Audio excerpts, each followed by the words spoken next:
સુરત મહાનગરપાલિકાના લીંબાદ ઝોનમાં ખાડી પૂર ઓસરવાની શરૂઆત સાથે જ મહાનગરપાલિકાના તંત્રએ સફાઈની કામગીરી યુદ્ધના ધોરણે શરૂ કરી દીધી છે। મહાનગરપાલિકાએ આરોગ્ય વિભાગની ટીમને સફાઈની કામગીરી સાથે જંતુનાશક દવાના છંટકાવની કામગીરી પણ હાથ ધરવામાં આવી છે। સુરત જિલ્લાના પડેલા વરસાદના કારણે સુરત મ્યુનિસિપાલિટીના લિંબાયત ઝોન વિસ્તારમાંથી પસાર થતી મીઠી ખાડીમાં પૂર આવ્યું હતું।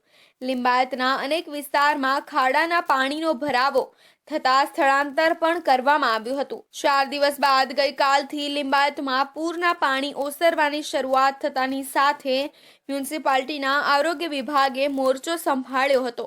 લિંબાયત મીઠી ખાડી તથા સણિયા હેમાદ જેવા વિસ્તાર જ્યાં પાણી ઓસરવાનું શરૂ થયું ત્યાં સફાઈ કામદારની ટીમ મૂકીને જમા થયેલો કચરો ઉલેચવાની કામગીરી શરૂ કરી હતી।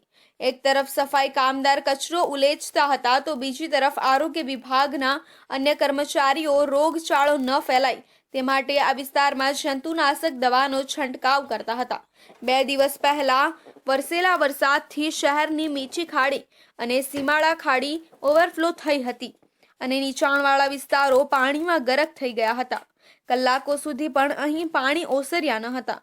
હવે જ્યારે ગઈકાલથી વરસાદે વિરામ લીધો છે ત્યારે પાણી ઓસરવાની શરૂઆત થઈ છે, પરંતુ ગંદકી પારાવાર જોવા મળી રહી છે। આ જ કારણ છે કે લિંબાયતના અનેક વિસ્તારોમાં 3 ફૂટ જેટલા પાણી ભરાયા હોવાના કારણે હવે અહીં ગંદકી અને રોગચાળાની ભીતિ વ્યક્ત કરવામાં આવી રહી છે।